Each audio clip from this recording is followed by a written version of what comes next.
Nina Turner recently appeared on Andrew Yang's podcast, and we thought this would be a good thing to talk about or react to tonight because something that's kind of been a long running, I wouldn't say like feud or anything, but a little bit of a disagreement that Zach and I have always had on the podcast, which we've always kind of gone back and forth a little bit on, is just our opinions on the man himself, Andrew Yang, and also a little bit to a lesser extent, a disagreement on, the policy itself of universal basic income, how it would be implemented.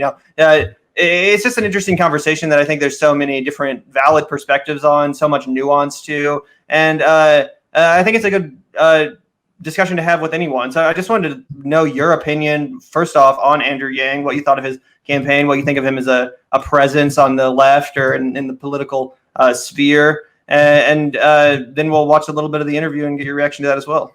Yeah. So on Yang, I think that generally speaking, broadly speaking, I like the general idea of anti-establishment, something from outside of the bounds of normalcy and the establishment. I like to see those kind of candidates running, Tulsi Gabbard and Andrew Yang, Bernie Sanders, even if I don't agree with all of, say Tulsi or Andrew Yang's policies, not even Bernie's, I totally agree with. So I do like to see, I think that he was a good voice to have there on the debate stages. I thought that he had some, his messaging on the debate stage, I thought was solid, and he was able to get in some good points. And I think that it's good to have those voices counteracting the, 50 establishment Republicans, Freudian slip, you see, establishment Democrats that they had up there, the Michael Bennett's, shitting all over like Medicare for all. Yeah. And so it was John a good counter. Oh my God. Yeah. Like the Hickenlooper case, was it Hickenlooper and Kasich that we're going to try to run it's just like cursed images, your cursed things. Get away from the unity ticket, you'll notice that the Democrats are always more willing to unify with Republicans than they are with progressives, that's not unity to them. The real unity ticket was Howie Hawkins and the socialist Angela Walker, who's like a truck driver or something. Yeah. So, but so on Yang, generally speaking, I like that about, him. As far as his policy goes, I think that he's just like a undercover libertarian sort of. And dude, I resonate with that diagnosis a little bit. And so I think that his policy for UBI, I did not agree with. I agree with the concept. I believe that at this stage, I do think a UBI could be you get people to you get money to the people, get it directly. We saw what happened with the stimulus through the CARES Act. If you look at the federal pandemic unemployment compensation and the graph of people's savings, low income working class people, their savings went up and up when they started to get those for the first time in a long time, and the spending remained, and they were able to save more. And then as soon as that stimulus stopped, it just dropped. It just literally fell off a cliff. And so I could totally get behind an idea like a universal basic income as a stopgap measure. Folks like Richard Wolff will say it can't be our end goal, because honestly, I think that if you put a UBI into a capitalist system, then all we as humans are now just simply, to the capitalists, we have now totally been reduced to nothing but consumers. We are their labor force, and we are just consumers, and all that they will need from us is consumption. And so I think that puts us in a place, if we really just have a UBI under a capitalist system, I think it takes us to a place where we lose all sense of sort of self-worth and meaning and purpose. We need, human beings, crave purpose. We search for meaning and purpose. You put somebody out of work. I've been unemployed for a year. I didn't just sit on my ass and do nothing. I started a podcast. I started a show. You feel an urge. You feel worthless almost when you're not working every day. You feel, even as a leftist, even as a socialist, it's been internalized so much that you feel these feelings, these creeping feelings of inadequacy and worthlessness. And so I do believe that human beings do need that purpose, and that work for now can provide that sense of purpose. And so but the problem is, if you create a UBI system, it's just all that they're going to do with no rent controls or anything like that. You put that in place, and then the landlords are just going to find a way to jack up rents over the next few years, and then all of a sudden rents everywhere will be $1,000 a month, higher every month, and all that will get soaked up by landlords. So, and specifically with Andrew Yang's UBI policy, it was a swap. You had to exchange. It was an exchange of a policy. Yeah. It wasn't just a policy sitting on top of all of our existing social services. It was a UBI that said, if you take this UBI, you have to give up some of your existing social services like SNAP benefits and other like for disabled people and Social Security benefits. So you would have to give up those. And what that does, all that does is, if you're a person that is marginalized person right now, you're a disabled person right now, you're getting some sort of monthly stipend. And you're cash poor. You need cash. Absolutely, and all of a sudden, you have to exchange that out. That means that if it's you might give up $800 in exchange for the $1,000. You were getting $800 a month from social services. You exchange that out for the $1,000. You've only got a net gain of $200. For the most. Or you trade $1,600 for $1,000. I've been borrowing a term from Zizek to describe it as a chocolate laxative, which I think works pretty well. Just to kind of hover on that point and talk about something that Gavin and I have found is a more of a common agreement with the UBI, because I certainly came from more of your position on that argument. At first I wrote this big piece back in like October or September of last year that was about like 2020 as the year of the outsider candidate, kind of talking about Yang, Tulsi, Gravel. It was kind of in the early stages of the Democratic primary, and I was compelled and interested in Andrew Yang when he was still talking about Medicare for all and a Green New Deal and all those kinds of things, but before it fell to the bait and switch. But what I do really find myself sympathetic to with the UBI argument, and something that I think you kind of touched on there in your kind of analysis of it, is the fact that something that I found that I do believe, and I think this is something that Gavin and I have found we share in our worldview, is that we think that over time we need to start decoupling labor from financial stability and from income, right? Just because I don't want to sell myself in this capitalist system doesn't mean that I shouldn't have, access to basic things like food and shelter and healthcare. I'm wondering if you think that on top of workplace democracy, on top of universal nationalized healthcare, on top of, these robust social systems that I think everybody on this show is, kind of in agreement are absolutely necessary. How do you think we can implement UBI to kind of uplift the burden of, relying on a 9-to-5 kind of horseshit job and being able to devote yourself like this podcast or something that actually fulfills you instead of, as a ticket terror at the AMC just because we have to work for, a cause for some reason? Yeah, because just to piggyback off that real quick too, before you answer, but like you mentioned that after you lost your job, you started this podcast. Well, to me, that is your job. Like that is work too. And to me, at least, doing this podcast is way more fulfilling than any fucking job that I would ever want to do that could be working for someone, for some corporation, and getting paid some slave wage. So in my mind, I almost feel that the whole you need a job to be fulfilled is kind of capitalist propaganda, and that actually the true fulfillment comes from doing this kind of work, which isn't necessarily profitable, but that a government income could definitely sustain and kind of subsidize. So that's where my difference of opinion on that is. I don't feel fulfilled at all going to a job that crushes me and takes my energy and prevents me from putting time energy into what I really want to do, which is stuff like this. So that's just where I come at it. No, absolutely. And I totally agree with that, really. And there's a great piece by John Maynard Keynes, one of the fathers of an entire segment of happiness.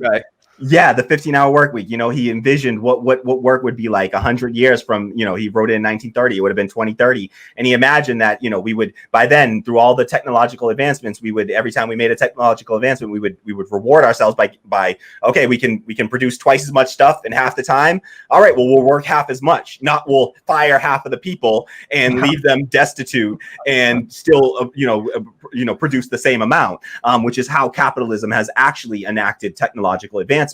And so I totally agree that I think that, this idea of self-discovery and fulfillment and being able to self-discovery, and that we should have time for that. I totally agree that we need to be moving in the direction of less hours worked every week. I would love to see a 15-hour work week. And I think that it is possible in this system if we didn't have a capitalist structure where whenever the money came in, we had a handful of people that got to make all the decisions, all the profits of all of our labor, even though profits are produced in labor itself, and we've covered it on our show with Richard Wolff has talked about this time and time again about how the profits in a business, in a capitalist business, are produced during by the workers through their labor. They add their labor in their to the raw materials. They add in their labor, and that's what creates the value in something. Profit, yeah. Exactly, not markets. Markets don't create the profits. The workers create the profits. And if we didn't have a system where all those where workers, where those profits were then able to be sucked up by a few people, a handful of people that have all the decision making power over the few, then we wouldn't do things like, would all the Amazon workers get together and decide democratically that they would like to give billions of dollars, not just to Jeff Bezos, but to the wife of Jeff Bezos, to make her the richest woman on the planet just because she divorced their boss? Like, if workers democratically got together, no chance in hell you tell me that they're going to be peeing in bottles because they get no breaks while the billions are being absorbed by the wife of their boss that for the labor that they produced. No chance in hell. And so I do think that we could have a system where we're right now, we can produce enough, and it's already shown in other countries have proven that, a shorter work week actually creates more productive workers. If we have shorter work weeks, then you come in, you say, I got less time to get my work done. You know what? I'm not going to sit there on Facebook and, kicking it with all, my coworkers. I'm just going to get my work done and get the hell out of here. And so I do want us to move in a direction of moving away from having to do what is, meaningless grunt work, things that don't fulfill us. I do not want to see any human being suffer under that. I think that the way that we get to that is we have to get to a point where, one, we have actual democratic control over our institutions, because by and large, I think that people agree on this. If you give people this information, you say, hey, would you like to keep working 40 hours a week to produce way more than what we actually need to produce to survive? Because if you're not making just a handful of people rich, we can actually spread that wealth out amongst everyone. And this gets to the second half of my Yang critique, which I think you're getting right into there. We have the ability to produce all of this stuff. And so one of the things that I think most people's first big exposure came to Andrew Yang when he went on the Joe Rogan podcast, right? And he was laying out this big thing about how he's been riding around with truck drivers and automation. And, we're already in the third inning, and all the shit that he was saying on all of his stump speeches, all the overtime, and stirring up this big, kind of a kerfuffle about automation, right? And, we could debate how accurate he was with, his projections and all that. I think the crux of what he was getting at is a real issue. The fact that we're about to automate away all of our jobs, truck driving is about to go away. It's a major issue, right? However, and I think the thing that irritates me a lot about Andrew Yang is how prescient his diagnosis is, and how just completely flawed I find his solution, or not flawed, but just inadequate, right? So he's about to be like, well, I know that $1,000 a month won't solve this, but you should vote for me because it's a start. And I think that what it really shows is that we need to change the capitalist system in a way that we give people enough control so that when we do have all of our needs met, we're able to produce enough output as a nation to meet everybody's needs using automation. That we're not essentially leaving everybody else out to dry, saying, oh, sorry, you weren't part of the ownership class. Now you're part of the, lower caste because you're not in the managerial class or the ownership class. And now the working class is done by machines. So it seems like if we don't solve that problem, and get, like you've talked about obviously so much on your channel with workplace democracy, I don't think that we ever get to reap the benefit of what automation should really be, which is a gift to people so that it's freeing themselves from that wage slavery that we've been talking about on the show. Absolutely. And my job before this was a software engineer. I created those automating systems. I was one of those people, and I'll tell you, I was making six figures doing that, but I also faced discrimination in the workplace. It's a capitalist institution. They have this in Silicon Valley, and the Silicon Valley sort of, ethos is all this, superficially, social justice, diversity. But it's what what they're looking for is like to diversify the ruling class, essentially. You know, that's what their real interest is. And as soon as you start talking about like bread and butter, working class issues, workplace democracy, you quickly find, or like the existing like you know, systemic racism or sexism in you know, in the industry, then you quickly find yourself without a job, which I did multiple times. And then, you know, I got to a point where it was like, I can't do this because I feel so gross inside doing this work. I literally have built software that then, you know, you know, it was educational software, you know, it was used by schools and for their admissions process.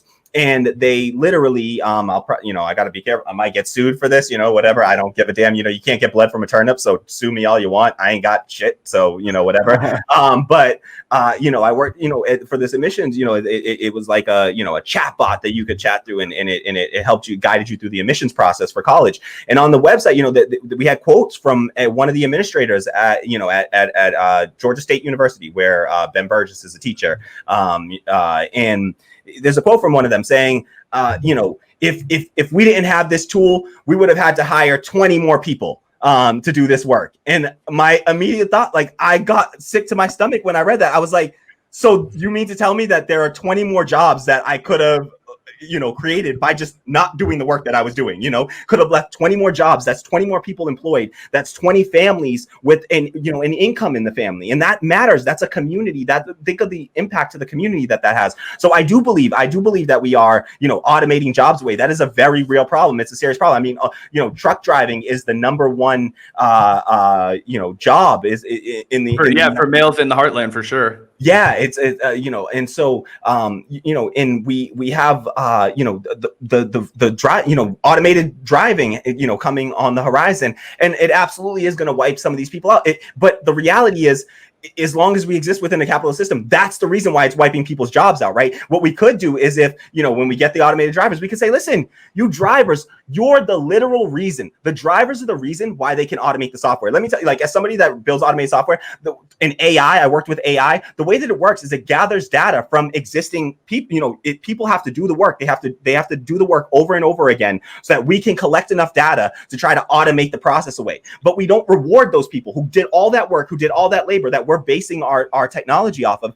Those people should benefit. If your labor then made it so that now we can automate this process away, well, every truck driver should get to transition out and just, you know, get that universal basic income. We've automated your industry away. Thank you for your service. Retire, enjoy life. You did all the work that you needed to do. You've accomplished that. You get to retire out. Or what we do is, you know, we then split it up and we say, okay, that's work is automated away. We're going to take those people. We're going to redistribute them throughout the system or whatever. And everybody's going to get a job, but they're just going to work less time, you know, because we're going to have more workers. So instead of, you know, everybody just works half the time that they're going to work, but get paid the same amount. And you'll never do that under a capitalist system, because you have a handful of people, the board of directors, the employer, making the decisions for the masses of people. It's usually 10 to 20 people on a board of directors in these companies, these massive corporations that have hundreds or tens of thousands of employees, like in Amazon, have a board of directors in the major shareholders is a handful, you know, a few dozen people making decisions for the masses,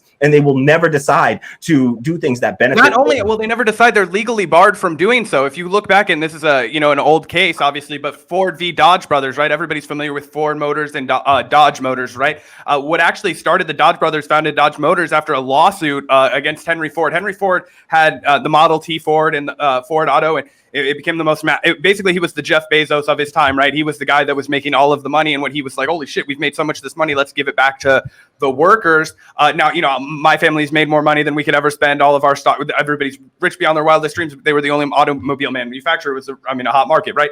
And he was like, let's give a lot more money back to the workers now. We know what everything that we exceed past this kind of threshold of profit that we feel is necessary for us to continue doing business, right? He literally got taken to court by the Dodge brothers, who were shareholders in his company, sued him because, and they argued that it was the obligation in the law that they had to work in the best interest, not of the workers, but of the shareholders. And that law, not that law, but that court case obviously went in the favor of the Dodge brothers, and the rest is history, right? Yeah. But anyway, not only are they unwilling to, which they have certainly are, but they're literally legally barred from it in this country. Yeah, they have a literal fiduciary responsibility in order to, maximize profits. That is their fiduciary responsibility. They will literally, they can and will be fired from their jobs if they do not do so. And so even if they didn't, they would simply get rid of them and replace them with somebody else who would exploit workers and make sure in order to maximize those profits. So the system is literally set up so that you have to, maximize profits for those shareholders. You're 100% correct. And so, yeah, it's not just, it's in the system. We always talk about, the system is set up. The system is capitalism, and capitalism is defined. The thing that makes capitalism unique is the employer-employee relationship. That's the thing that when you talk about a definition for something, we create definitions of things so that they can help us to differentiate between other things, right? We call a chair and a table because we know that they're both pieces of furniture. They both have four legs and a flat surface, but we call one this and one that because we want to differentiate when we discuss with each other. Same thing. We know, a dog is a dog, but we differentiate different breeds of dog. We know this is a dog, this is a cat. We do that so that we can categorize things, and we define them by what's unique about them. Well, what's unique about the capitalist system is not, as some people like to say, markets. Markets are what are unique, and decentralized planning. They say that that's unique to capitalism, but in fact, markets existed in every system, every economic system that we know of. Markets existed in feudalism. There were merchants. They took their wares to market. Markets existed under slavery. There was a slave market. There was also markets for everything that the slaves produced, right? The cotton, the tobacco. There were markets for those things as well. So markets are not what's unique to capitalism. What's unique to capitalism? It's the employer-employee relationship. In feudalism, we had the lord and the serf. In slavery, we had slave and master and slave, and under capitalism we have employer employee, and that's the fundamental change that we need to make. There's an inherent tension in that employer employee relationship. The employer is always constantly trying to extract as much as they can from the employer is trying to extract as much as they can from the employee, and the employee is fighting to extract as much as they can from the employer through like benefits and things of that nature, and so higher wages, benefits. And so let's just get rid of that tension and that constant struggle, because we've seen what the outcome of that struggle is the employer class always wins because they have all the money. And so we have to get rid of that employer employee relationship by replacing that with, make every employee an employer as well, combine those two, build a democratic workplace and get rid of that inherent tension. So that's why we advocate so strongly for that. Yeah, I agree. And by the way, I'm a huge advocate for the same stuff. And part of the kind of frustrating thing I always feel about the UBI conversation is that I advocate for it in addition to all of those things, and I feel like it always gets taken as if it's going to be at the expense of anything else, when in my mind it's kind of the first step towards what we would look at as kind of a utopia where people don't have to work as much, and it would change the way people start thinking about government and what they can receive as far as benefits goes. And also just the acknowledgement that, we talk about living under this capitalist system. I'm no capitalist, I'm a socialist, but we have to acknowledge that we do live in a capitalist system. And as much as the three of us would like to change that, it's, it is a capitalist system. So I think for people to live with dignity in that system in case they lose their job, which they probably hate anyway, and probably is, sucking all their creative energy out of them.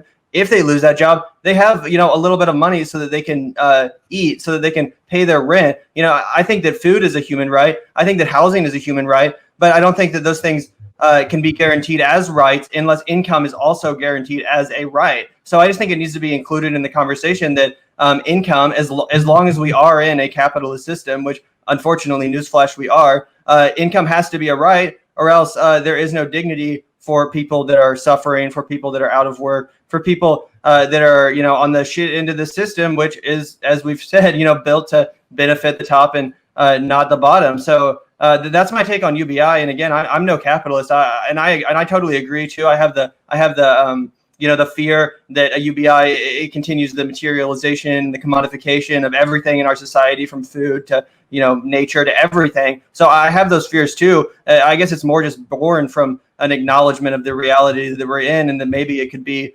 maybe one of the most and easiest best ways to get help to people that desperately need it. That's my take on UBI, but I 100% agree with all of your criticisms of Andrew Yang. And as far as using UBI as a bait and switch for your other benefits for your healthcare, that's horseshit. And I think that is a complete misappropriation of the policy that I've always, that was basically when I stopped supporting Yang's campaign in any sense, was when I realized that was kind of the problem with it. That being said, I do think the dude has some interesting opinions, some interesting policy ideas, and I have to give him credit too for endorsing a lot of down ballot candidates that even people like Bernie didn't. So I think he's definitely there's a big distinction between like someone like Yang and someone like Joe Biden or Kamala Harris or whatever. He's definitely not maybe someone that I would campaign for as president, but if it came down to someone like him versus Donald Trump, I would happily vote for him over like a Donald Trump. You know what I'm saying? Whereas I couldn't bring myself to vote for a Joe Biden or a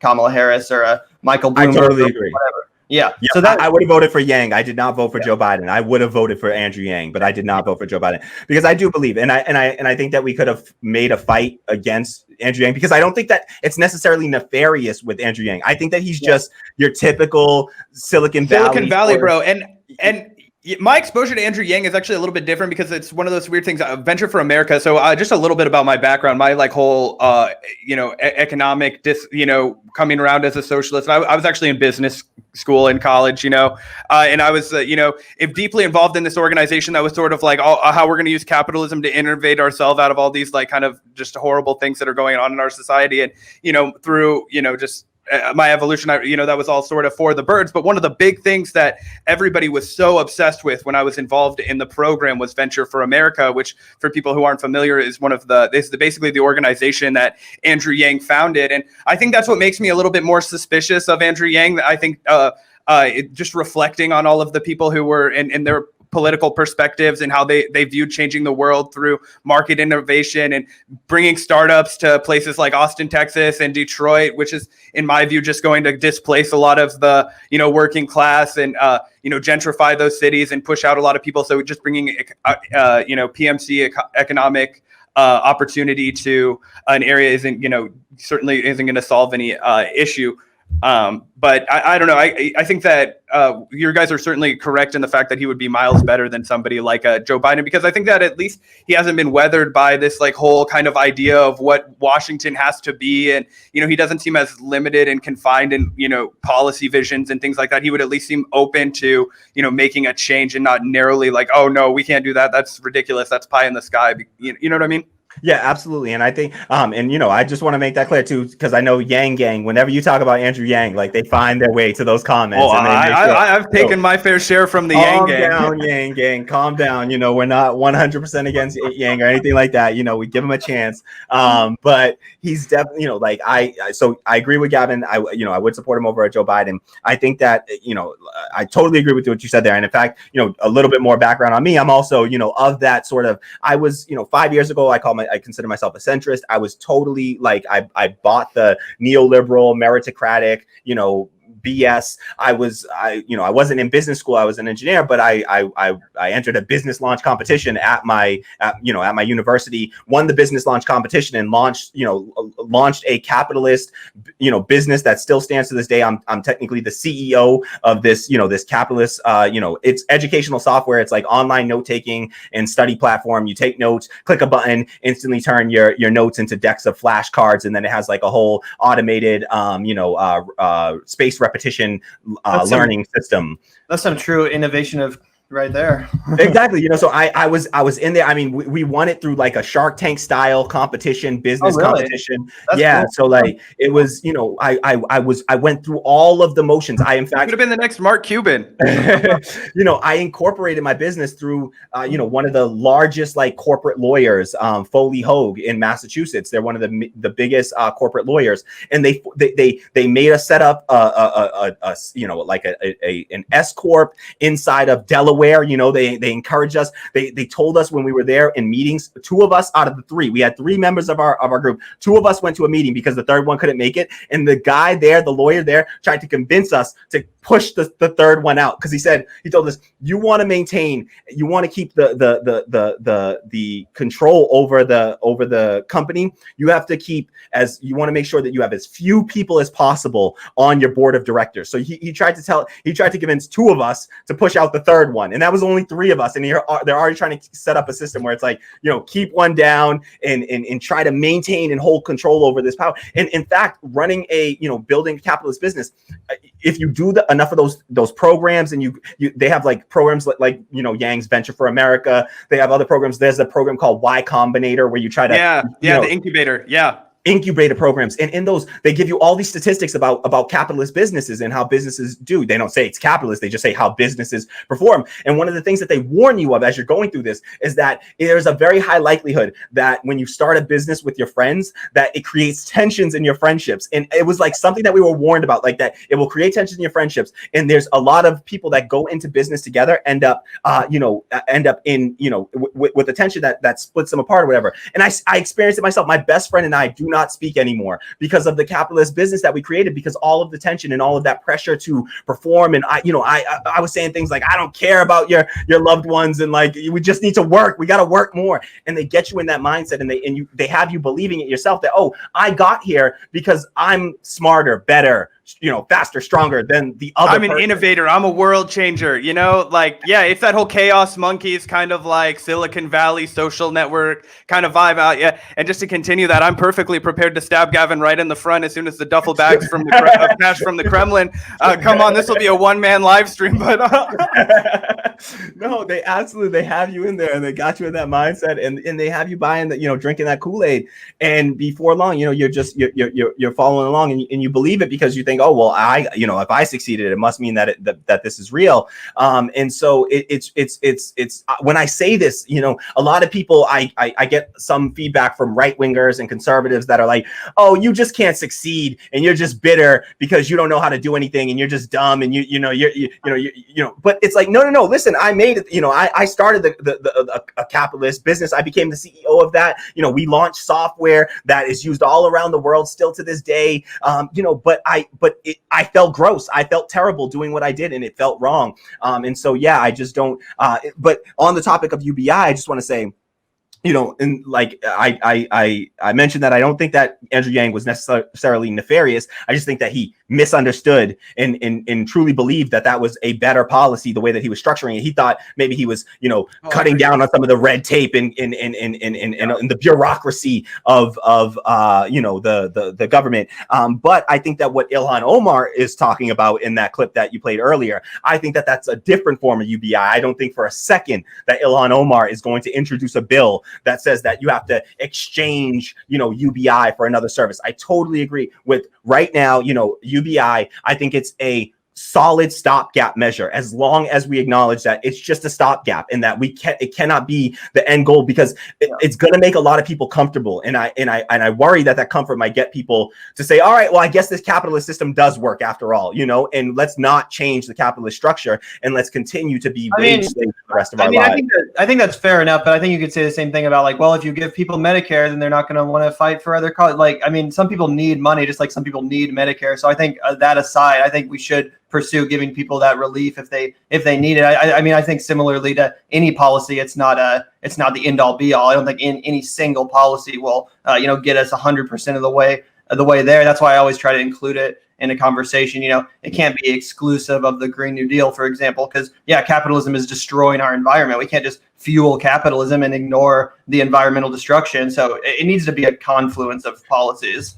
Absolutely. And this connects to that Cori Bush interview that we talked about with Ali Velshi. She mentioned that, and she talked about that. And she said, listen, it's not just about, the $15 minimum wage, because sure, you can give people a $15 minimum wage or whatever, but you also have to think about, okay, well, even with that, like, you have other layers to it, right? Where people might, because they're homeless and they don't have a place to shower, that they go into these places and they can't even shop in certain places because they don't smell good, and so they get kicked out of these stores, or they don't have shoes to wear, and so it's like no shoes, no shirt, no service kind of thing. And so you try to get a job or something like that. It's like you also need to have understand the different layers to it, and acknowledge that it is sort of the intersectionality of poverty, and how those issues overlap, and recognize that it's not just about giving the basic income, but we also have to provide housing security for people through rent controls, tenant unions, measures like that, build more public housing, measures like that as well, Green New Deal policies to try to fight and make sure that we have a planet to live on. It doesn't help to have like a table and food if you don't have like a house and a roof over your head. And so definitely, and I think that what Ilhan Omar is talking about is a UBI sitting on top of it. And I would, the person that she was there being interviewed alongside is Mayor Tubbs. He was one of the youngest mayors in Sacramento, and what he's really known for is providing a small experimental universal basic income. And let's just be clear, like, the largest universal basic income experiment to ever exist that I know of, and that I'm familiar with, is in America. It's Alaska. Alaska has a universal basic income system. Every resident, if you're a resident of Alaska, through the oil companies, they have they pay out dividends every year. They invest that money, and that money pays out dividends. And they take that amount and they split it up they just divide it by how many adults are living in Alaska at the time, and they split it up evenly. And sometimes it's $5,000, sometimes it's $8,000 or $10,000 a year that they give to people, which is almost about, if you think about it, $10,000 or $12,000. $12,000 is $1,000 a month. So that they do have a universal basic income that has existed right here in America for a very long time and has been successful. And so we don't have to go far to look for examples of universal basic incomes that sit on top of all the rest of our social programs. And I think that what Ilhan Omar is talking about and what we're talking about here is, something like that. And I totally would support that, because, and I think that the way that we do that, and the way that the left should fight for that, by the way, I think that our messaging on the left should be Social Security for all. The same way that we pushed for Medicare for all, we should just call it Social Security for all. It's a program that already exists. We just simply lower the age of Social Security from 65 to 0. Boom, it's done. Everybody gets it. We already have an institution that knows how to get people checks every single month. Let's just use that same system, and I think that the messaging will play well, just like Medicare for all plays well. People are familiar with it. It's a universal program. If you're over a certain age, those programs are wildly popular already. Let's just use Social Security and provide that to every single person. And I don't think it'll make people more like complacent with capitalism or whatever, because I think when people have a little bit of extra money in their pocket and they don't have to be working 40 hours a week as a result, then they're going to have more time to organize. They're going to have more time. They're not just going to be, stuck at their job all day. They're not just going to be slaving away their life. Giving people that a little bit of extra padding does give them the time to pursue their what they want to do. And a lot of people, what they want to do is pursue activism. They just don't have the time. So I just think that there's a lot to be, said. And obviously the big problem with UBI is just the way that it can be implemented versus to help the people versus to, cut back on those benefits. And I think that just muddies the conversation so much because of that potential. UBI has been prescribed by right wingers and, far left wingers. Yeah, everybody from Martin Luther King to Milton Friedman, so it's really like take your poison of the whole, like, oh yeah, you're kind of opening yourself up to criticism from anywhere. And I, to be honest, I think that honestly, it does really depend on, who are the people who are leading this prescription. That's why I was, I'm so not worried about a UBI that's coming from somebody like Ilhan Omar, like you said, whereas somebody with a more businessy kind of, capitalist, sympathetic, to put it mildly, mindset of Andrew Yang is somebody where I'm like, especially because he just laid it out. He was like, I want to remove all of our other, social welfare if you have the UBI. And I just thought that set up an entire system where they're just going to, nobody's even using this anymore. We don't need that. And then it's like, okay, now but anyway. And it's also very much more difficult for the average person to try to calculate out when they're getting social services from all these diverse set of services. It's very hard to calculate out and compute out what's the value of all of these services. So to try to ask the average person to go and exchange, to decide whether or not they want to make that exchange, I think think it's totally unfair. And I 100% agree with you, Gavin, that, you know what, and that's something that I did acknowledge and definitely should when I make this argument, is that you're absolutely correct. I do think that people, with that time that they would gain from having like a universal basic income, would allow people to have the privilege. It's honestly a privilege that we have to be so informed as we are. You know, it's a privilege, and we should recognize it as a privilege as it is, because a lot of people just simply, when you're working 2 jobs, you do not have the time to engage with politics at this level. You just simply cannot. And so I totally agree with you there. I could totally see a highly beneficial effect from that.